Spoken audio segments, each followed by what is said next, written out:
Well, so here I am again with all your question and answers. Today I'm going to answer your questions from Instagram, and the first question has come in from Deadpool. Well, I don't know if it's the real Deadpool or not, but he's got his ID which says IS Spiderman underscore. He's asked me which is the best car in terms of fuel efficiency. I want to buy a car, and the budget is about 10 lakh rupees. And he's asked me that I want car which is fuel efficient. He's not told me if he wants a diesel car, CNG car or petrol car. So I'm assuming he just wants fuel efficiency because he's also suffering from the high prices right now. The best car, Spider-Man or Deadpool, because you're not giving your real name. The best car for fuel efficiency for about 10 lakh rupees is the Honda Amaze Diesel. Yes, the Honda Amaze Diesel is the best car for fuel efficiency. You can really choose a lot of variants across, and of course if you can stretch your budget a little bit, I would suggest you go for the CVT version of the car, the automatic version. The diesel version of the CVT is just phenomenal. It's hassle free, it's very good in terms of fuel efficiency. It gives you in excess of 20 kpl on a regular basis within the city, and as I said, it's good value because it's a spacious car, decent in terms of pricing, and overall just feels like a solid and nice product. So the Honda Amaze is my choice. If you have a budget of about 10 lakh rupees, 11 lakh rupees, if you can stretch a little bit, but you want something which is fuel efficient, then the Honda Amaze is a great choice. You can choose the automatic CVT as well, which is great for driving within city limits without getting hassled too much. Now, Gaurav Madan is asking me, I have a budget of about 12 lakh rupees, and should I go in for the Creta petrol, the base version of the car, or should I go for the SX top of line version of the Venue 1.2? Well, the Creta is my answer clearly for that. The reason for that is very simple. Whenever you're planning to buy a car, try and buy a bigger car, a car which is from a segment higher. And the reason, as I said before, is because you get a more spacious cabin, especially with the Creta and the Venue when you compare them.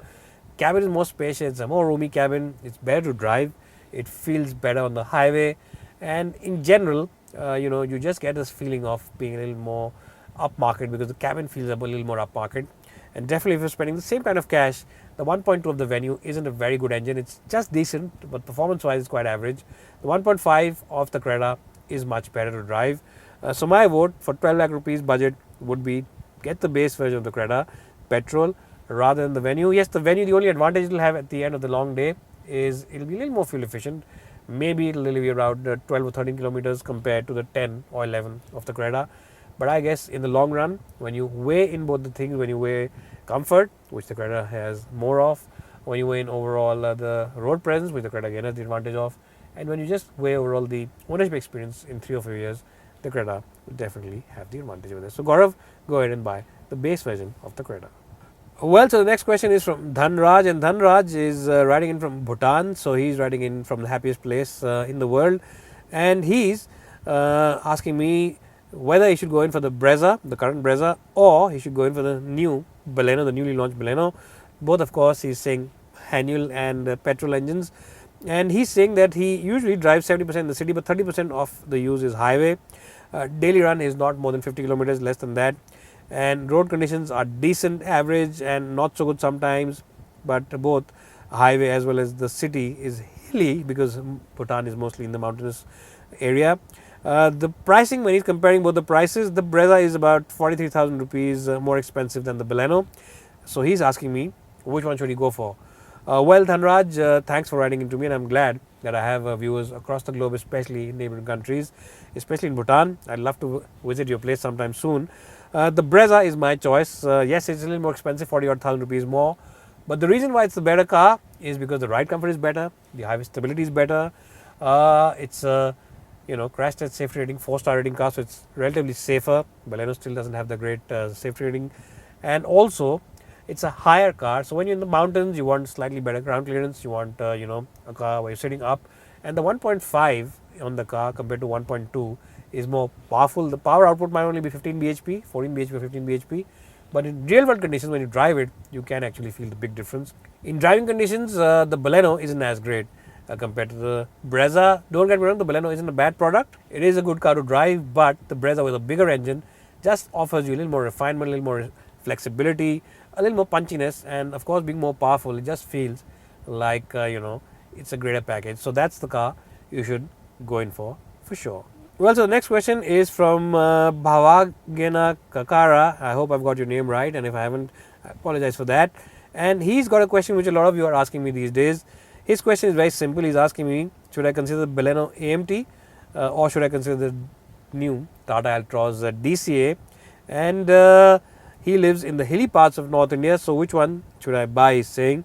Well, I've just done a comparison between both these cars. If you haven't seen it, you can check it out by clicking on this pop-out banner, and of course you can check out the link in the box below.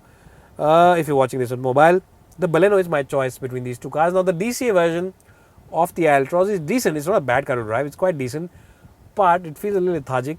It's not as exciting to drive, and for a DCA, it doesn't feel like a dual clutch. It just feels like a regular torque converter. It's not as fast responding, and on power also, it's a 3-cylinder unit. It doesn't feel as powerful as the Baleno does. The Baleno is a zippy car to drive. It offers you better fuel efficiency. AMT, yes, it does have those lurchiness in it. It does feel a little bit jhatkas, but as a product, as an overall product, it's more sophisticated. It feels a little more well polished. The interiors are more spacious. It feels better in terms of equipment list, 360 camera, heads up display and stuff like that. It just has a positive vibe about itself. And if you go to a Nexa dealership, you'll enjoy the overall experience of the Baleno much more than you will at a Tata dealership. So my vote is with the Baleno. Efficiency also is a big important factor, and the Baleno will consistently give you 16 or 17 kph within city limits. On the highway, it gives you 20 plus on days. So that's something which you have to keep in mind, especially since petrol is crossing 120 rupees per litre in some parts of our country. So Baleno is my vote. If the Altroz is better in one department, that's in comfort. The suspension is more comfortable, and definitely safety is something which is also better on the Altroz. So if those two things are priority for you, then go for the Altroz. But otherwise, my vote is with the Maruti Suzuki Baleno.